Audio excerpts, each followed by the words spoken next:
What's up, Heat Nation? Welcome back to another episode of the Miami Heat Roundtable. My name is Amir, joined by the entire crew today. Excited to see the guys. It's been a while since we've chatted with the entire group. So we got Trent. You can find him at Miami Heat Network.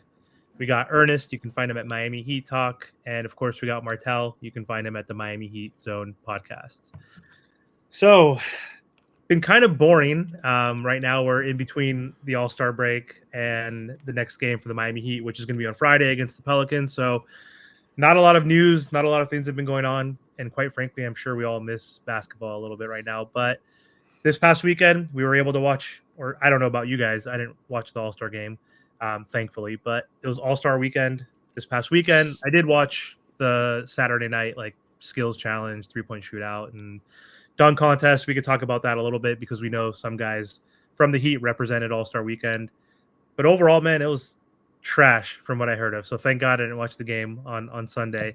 But again, Jaime Jaquez was at the dunk contest, and Bam was in the All-Star game. And then also, yeah, Alonda's Williams actually played really well in the Rising Stars game. So we could talk about that. So did any of you guys watch? We'll start off with whoever wants to go first. Man, What are your thoughts on All-Star weekend, man? bro, listen. Cancel All Star Weekend now. That shit is crap, bro. I was watching this All Star game. I was excited. I had work that day. I worked the 9 to 6 that day, right? The All Star game was at 8 o'clock. I'm like, all right, cool. I'm gonna come home, take a shower, eat, watch the All Star game, make some content out of it. Blah blah blah. I'm thinking it's gonna be pretty good because last year I enjoyed it.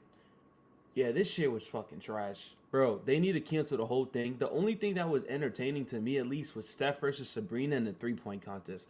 The dunk contest was horrible. And then Jaime, Wow, you said it right real quick. Hold on a second. yeah. I've been I think that's the practicing. first time you ever said it right. Listen, Jaime, him dunking over Shaq wasn't big enough just because of the fact that he's taller. So if Matt McClung dunks over Shaq, it's the end of the world because he's a smaller piece, and that's why I don't like big people. I won't say big people, but you get it. Like the hype in the crowd is not going to be as hyped as Matt McClung dunks over Shaq because Mac McClung's like 4 feet and then Jaime is like 6'7". You see what I'm saying? So the dunk contest is always gonna be trash. They put Jaylen Brown in the finals when he should have been in the finals. The dude was horrible. I get it's just the star power and stuff like that. So All-Star Weekend was terrible. Doc Rivers is a terrible head coach. The dude's a terrible head coach in the All-Star game, which I never knew because you have 15 superstar players and somehow you're still horrible as a coach. That doesn't make sense to me. Dude, and then when Bam gets the ball, when Bam got on the court, he made a tweet like, yo, they really don't be passing the ball. They didn't give my man Bam the opportunity or chance to do anything. But the only thing that I let Martel and Ernest talk about it was the Dame and Bam situation. I think that's the only thing that really came out interesting coming out of All-Star Weekend. So, yeah. Just to put my 2 cents on it, I'm going to tell y'all with the dunk contest why Mac McClung won and respect is given to him. How much money were all those 3 other guys making? Jaime Jaquez making 3.8 mil. Tobin, I think, is making around 2 mil.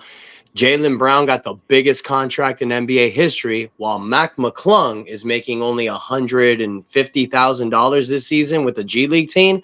Homeboy needed to win that dunk contest to get that money and to get the exposure. So congrats for Mac McClung. I agree with Trent. The dunk contest is not the way that it used to be.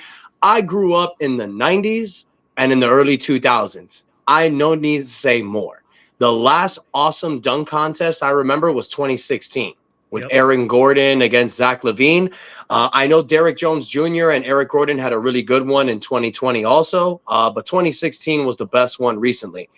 Moving to the All-Star game, I have a great idea for the All-Star game. The reason why the All-Star game sucks donkey dick is because there's no incentive like the NFL Pro Bowl.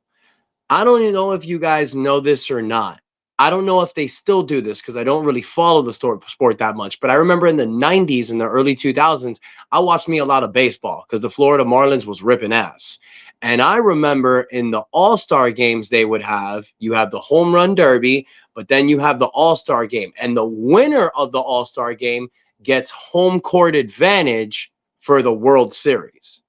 If the NBA were to change the All-Star weekend to whoever wins the All-Star game, East or West, that's who get home court's advantage in the NBA Finals. You do that, and I swear to God, we're going to have a different All-Star game every year. But they're not going to do that in the NBA because it's all about seeding. It's not fair. Like, for example, if Miami makes the NBA Finals as an 8th seed last year, and then we did the All-Star weekend the way I'm saying it, Miami would have home court advantage over Denver. So I know people would lose their fucking minds doing something like that. But if you want to make the All-Star game better, give it some incentive.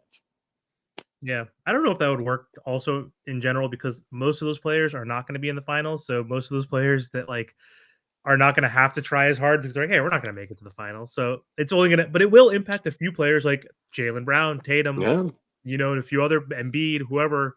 Like those guys want to try for it because they're contenders. But everybody's going to want to make the finals. You're supposed to want to make the finals. I mean, if you're trying to give people money for winning the All-Star game, it's not going to be nowhere near their salary. So that was my point. Yeah, money won't make sense for these guys because they're the greatest players and they make the most money. Like, right? The worst all-star is making, $40 million a year. Like, it's like, what, you're going to give me $1 million? Like, they don't care. The money can't. That's a good idea. I think there needs to be some other ideas to make it competitive, I guess. But yeah, I don't know. I didn't watch a single minute and I'm glad I didn't. And that dunk contest, don't get me started, Ernest, because I'm a 90s kid and 2000 kid. And when you're doing dunks that they did in the 90s, which is just a basic type of windmill, like, come on, it's 2024. Like, and all they did was jump over a guy. Like, how many times do you have to jump over people? Like, that's like, there's no creativity. Like, Jaylen Brown was the worst and made it to the finals, right? I mean, Jaime might have been the second best, right? Or even third best. It was between him and Toppin. But either way, even Jaime disappointed me, bro. Like, what the fuck, dude? Where's your creativity? Do something chill. Like, I don't know. But Martel, what did you think? Did you watch any of this stuff over the weekend? Any thoughts? I mean, there's just no love for the game. Like I know y'all, want to talk about money and all these other things, but there's just no love for the game. We shouldn't have to pay these guys more millions of dollars to put another ball through a hoop. Why is Duncan not in the 3-point competition? Jaime did okay. I mean, I just think that to change that whole dunk thing, they need to actually put NBA stars. So people like LeBron James, he should be participating in it. I don't understand why we have to convince people. And then, like I said, like it really just comes down to the love of the game. Because trust me, all these other prior All-Star games, you would see players compete. You would see them play. I'm not saying obviously go balls to the walls, to where people get hurt, but there's just no love for the game. That's it. Yeah, I will say this though, right? Yeah. Let me say this, right? This All-Star game, they didn't even try in the fourth quarter. At least other All-Star games, they tried, their target score. This one, they didn't even attempt to try. The game was already over at halftime because the West didn't do nothing. East was just going crazy. So like that was an annoying part. But I will say, right, because I look at both point of views, right? So I've been in school more recent than you guys, right?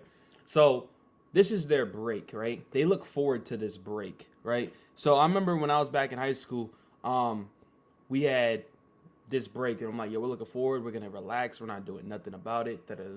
So to them, another point of view, and I understand each one of your sides because I want people to compete too. But they're like, you know what? I don't gotta play basketball for real. I've been doing that. You gotta realize these NBA players are practicing every day. They're with their team every single day. They don't get no time to themselves at all. So this is the time they're like, you know what? I'm around people I never get to see. They're not around LeBron. When do you get time to be around LeBron or like any of these other star players? Like meet up with your old friends. So that's why I think they don't really take it too serious. And the players spoke out like, this is just a break for us. Like we don't care.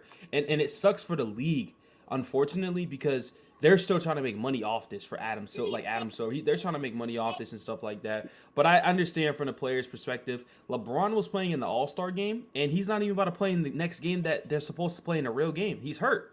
Literally, the Golden State Warriors, his ankle's still messed up and stuff. Like, he's not going to play. He still needs treatment and stuff. So these players are not going to go berserk. They're not going to go try hard. It is what it is. I don't think no one's going to fix it.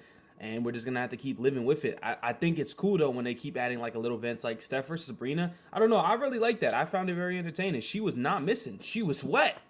She almost beat That was Steph. probably the most entertaining part of the weekend. Yeah, so that's what I thought, man. So I think All-Star Weekend is pretty much dead. I will say, though, Dame wants to go to Miami. I don't care what anybody says. He wants to play for this team.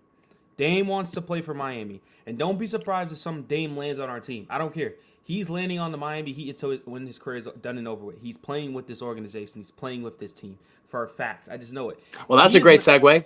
Yeah. He is not happy. He is not happy in Milwaukee. I know for a fact he's not happy over there. He's not. But yeah, I just that's just my opinion. Yep, Ernest, what happened? We saw like a report come out after or during All-Star break. Dame was interviewed by someone, and he was asked, "What's your optimal starting lineup? Who would you want to be on your starting five?" And none of his teammates were on that list, but someone was on that list with this boy right here, Bam Adebayo. Look, I did a video about Damian Lillard not coming to the Heat recently. We all talked about it in the offseason. We all know that Dame Lillard wants to be in Miami. He don't want to be in Milwaukee. I mean, where would you rather live? Milwaukee or Miami? No disrespect to people who live in the state of Wisconsin.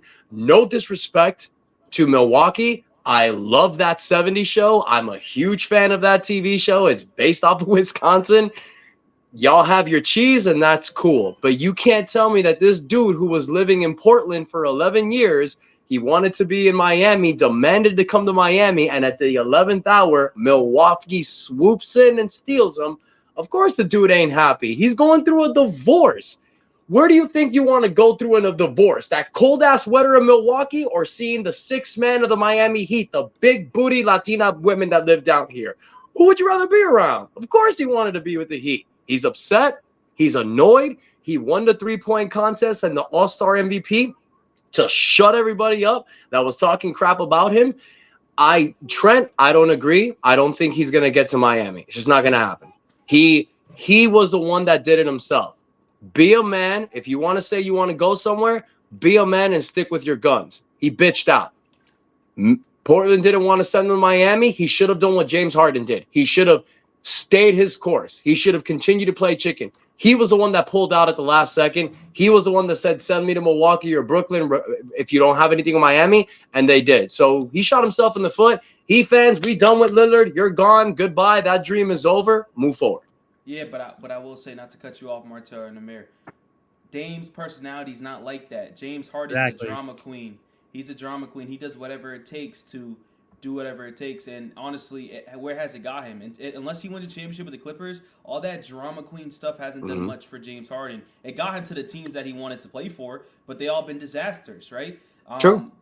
So Dame's just not that type of guy. And I think I didn't know y'all back then, and I kept preaching this when Dame's trade saga and stuff like that. I said, why? They asked me in the comments, why isn't he doing what James Harden is? That's not who Dame is. Dame's always a stood-up guy. He's on loyalty. He's on respect, and he's about morals. That's who Dame is at the end of the day. And I think that's why he didn't do that. It's like, okay, if you can't get it. But also, we can't blame Dame also. We got to look at our front office. They played a big factor in this shit. They thought they're the big dogs. They like, if you want to play for us, you're going to come play for us, and we're going to give you whatever the fuck we want. Okay, Portland said, okay, I'm going to ship them off over here. So you got to look at the front office. You got to look at Dame, and you just got to look at whatever. It's over now. But there's several sides to it that I think it's not just Dame's fault or maybe fully Miami's fault. So we don't need to always throw the front office under the bus because yes, they piss us off. We can critique them at times, but would you want the front office of the Portland Trailblazers and the Memphis Grizzlies and all these other poverty franchises that have never won a championship? No. So it's also Joe Cronin. Like, thank you for saying that Damian Lillard is obviously a different person than shitty ass James Harden, right? So obviously James Harden has no problem burning bridges, obviously, compared to Damian Lillard. But to Ernest's point, though, he did back out and say, all right, this consolation prize is fine with me. I'll play with Giannis because Giannis is someone he did want to play with. So Ernest is correct. He did back out to a certain degree. He could have pulled the James Harden if he ultimately wanted to play with Bam. And it seems like he kind of does. Because why would you say Bam Adebayo and not even, first off, Giannis, who's also one of the best players in the NBA, his teammate, which is funny that he left him off. But he also left off other players that are better than Bam by a mile. He left off Embiid. He left off the Joker. It's just interesting that he keeps saying that. Is he that tight with his boy that he just wants to say Bam Adebayo? Like, it's really interesting, right? So to Ernest's point, I don't know if he can get to the Miami Heat at this point because he is 34, going to be 35. It might have been too late at this point, right? It might be too late. This was the perfect year, and it all messed up. And, yeah, Dame, to your point, Ernest, showed out like, hey, I might be messing up right now, but it's a team game. It's the Milwaukee Yep. Bucks. It's not just me. There's injuries, there's coaching shit. And like he did say, hey, look, I could still shoot. I could still dominate against the best, even though that wasn't a real game. But anyway, let's switch gears out of the All-Star. Martel, what you think? Yeah, we didn't hear from Martel. That's a good Man, listen, it's all foolery. Like at the end of the day, Dame should have stuck to his word just a little bit longer. Like I think, like if he would have done that, we would have been okay. But I don't really even think we need Dame. You know what I mean? Because Dame he had multiple chances to leave Portland like in the past, and he didn't. For sure. So you know what I mean? I just think that we don't really need Dame. I think the biggest thing, which we all know, is just size and rebounding. That's what this Miami Heat team really needs. But other than that, I don't think that we need Dame going forward. I think we could have used Dame. We could have used Dame. It would have been great. Used him. Yeah. It would have been great. But I'm not gonna cry about it because think about it. Yeah. His defense has dropped off tremendously, and to be honest, yeah, he's had decent moments like in the playoffs. But other than that, and he's had pretty good teams in Portland. Like I know that we like to trash him, but he's had pretty good teams in Portland, and they were up on a lot of series versus the Golden State Warriors. So, like I said, I'd rather rock with the team that we have. It's a shame that we can't get certain players, but that's just the politics of the NBA. It is what it is. Hey, I would say this though. Let me tell you something real quick, and I want to bring this segment up real quick. Spo, I think we got to talk about Spo real quick, dog. I think I call him the greatest coach. I think he's great, but bro, Spo's actually low key holding us back, and I wanted to talk to you guys. He's holding us back in some senses. No one wants to talk about it, but he is. Mm-hmm. What Ethan told me what told me. Bam made a joke. I made a video out of it, but I think Bam's telling the truth, and I get both sides. I was like, Bam don't want to shoot consistent threes because there's nobody in the paint that can get a rebound. But what he's saying, there's always some truth to it. He pretty much says, "Tell Spo, show him the clip." Spo's not letting Bam shoot the fucking three. Don't tell me why, because the best centers in the league are shooting threes in this league. Cat, fucking Jokic, and B, they're all the best. I think he needs to add that to the game, but I get the other side of it too. And then Spo wants to play smaller. Like, there's a lot of little stuff that he does he nitpicks, and it's frustrating because, like, bro, stop doing all this nitpicking and let's actually do something to freaking win. Because, like, we could talk about this front office does this and that. We haven't won. That's all that matters to me at the end of the day. We got to win, and we haven't done none of that shit. So, I mean, that's just my. I said before the season, if Bam has an offense like Chris Bosh, he's an MVP candidate. Yep. Hands down. It's not his game. I know he can hit the three, but it's not his game. And we've talked about this before. Why doesn't Bam shoot threes? Who the fuck is going to pick up the rebound when he misses? There you go. There's your answer. And that's back to Spo, though, because remember what Ethan said? Remember what Ethan said about if Riley wants somebody 6'10", but Spo's like, I don't want that. I want to play a little smaller. If Ethan's but there's nobody. There's nobody. Like, that's the thing. Because we have to remember, you guys, it's not like the Heat doesn't want to pick up a big guy. Even Ethan said they do. There just wasn't anyone available. We went for Dame all offseason. There was nobody else we were trying to get. There was Christian Wood. There was a few guys. They signed with other teams because Miami was waiting for the Dame situation. It blew up in our face. After he wasn't available, there was nobody left. So what are you going to do? Then the buyout market. What can we get now? Robin Lopez. Is he going to play? No.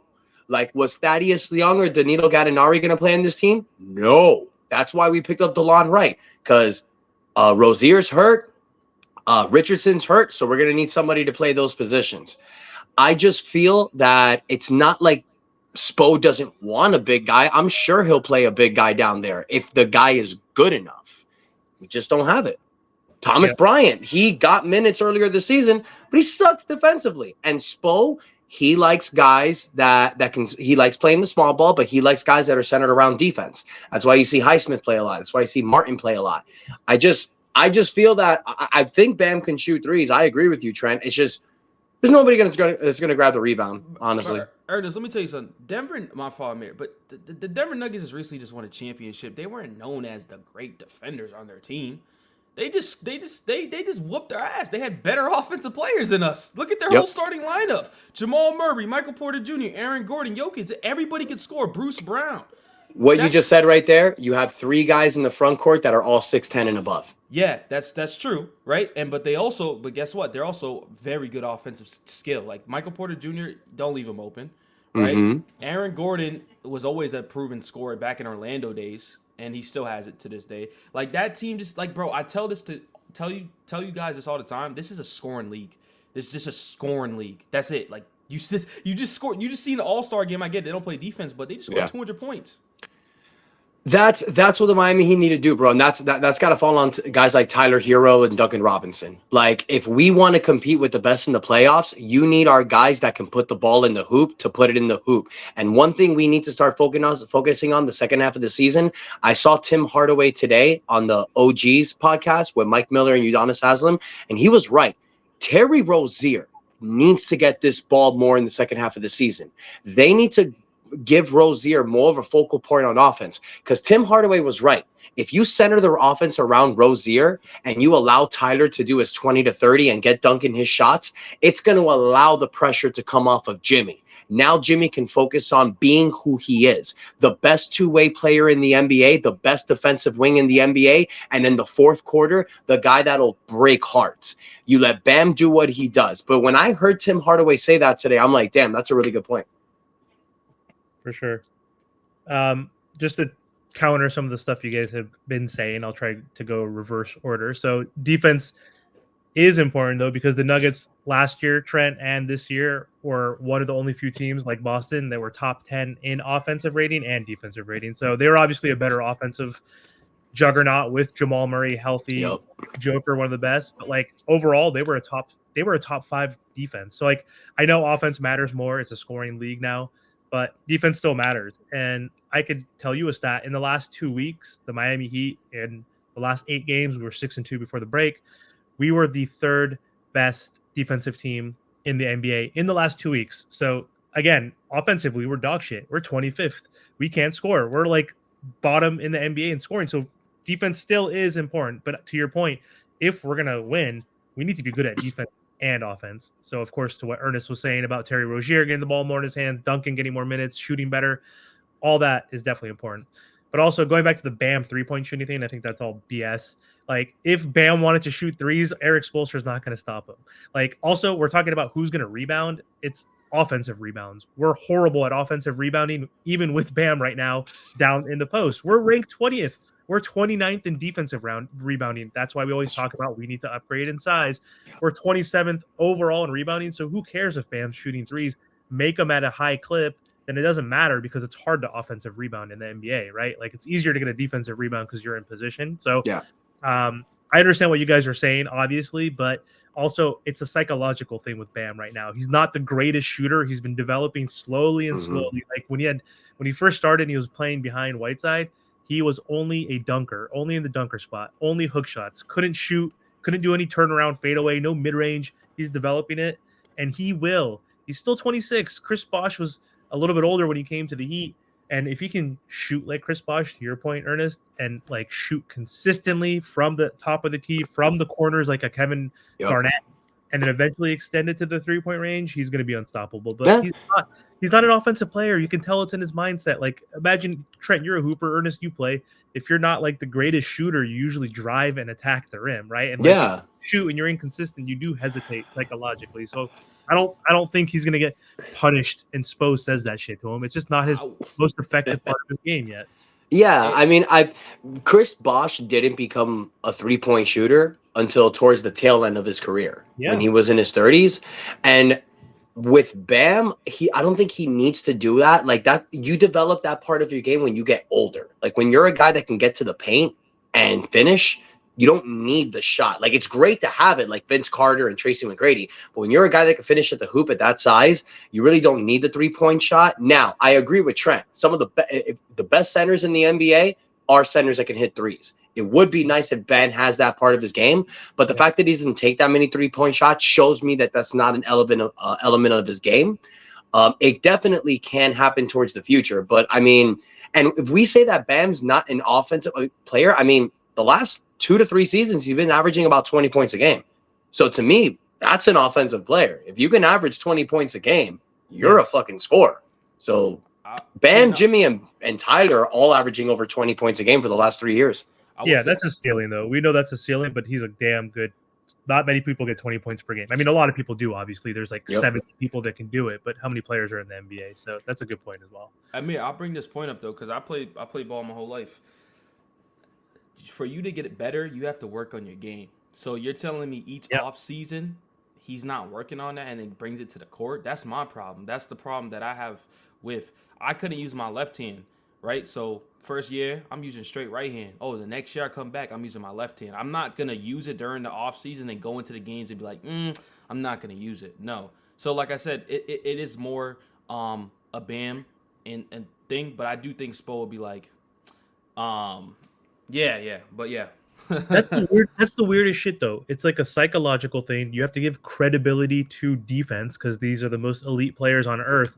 Rajon Rondo, you think he's not in the gym? That guy is an NBA champion. That guy's passionate. You think Rondo wasn't working on threes? You think Draymond, who's doing insane? I can't believe he's shooting in the 40s consistently right now. But you think Draymond's not playing with the Splash Brothers in his career, trying to get better?